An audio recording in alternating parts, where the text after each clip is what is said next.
Listen and listen well. Sit down with anybody that has serious money. They have lost money. You know why? When you went to primary school, you pay school fees. When you went to secondary school, you pay school fees. When you went to university, you pay school fees. When you graduated, who told you that school fees are stopped? So once you graduate, the same way you were paying school fees, you now begin to pay the school fees of life. So you invested 380.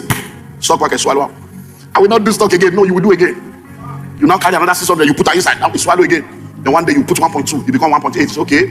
Then you put 2 million. You swallow again. Then you put 3 million. You become 30 million. Say okay.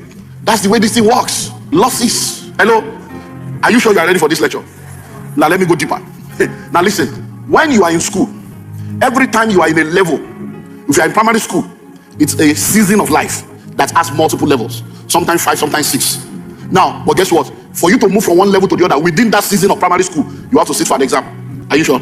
You got it? Okay. Now, but for you to now move from that season of primary school to secondary school, what do? You now have to sit for another exam that is not internal but external.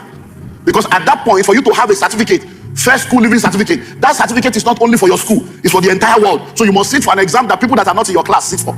People that are not in your school sit for. That is why sometimes in your life, you are facing some challenges, you are handling it, then all of a sudden the big one comes. What did I do? No, you are about to change seasons. The big one shows that you have done well on this level. Let's shift you to the next level.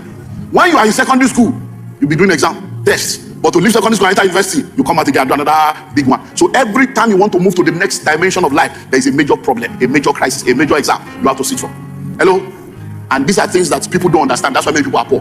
Because once they face that problem, I'm not doing it again. What am I looking for? Let me just stay where I am. All this trouble is too much. No. Even the money you are looking for, there's something called the weight of glory. Billions are heavy on your heart, heavy on your destiny. It's a weight.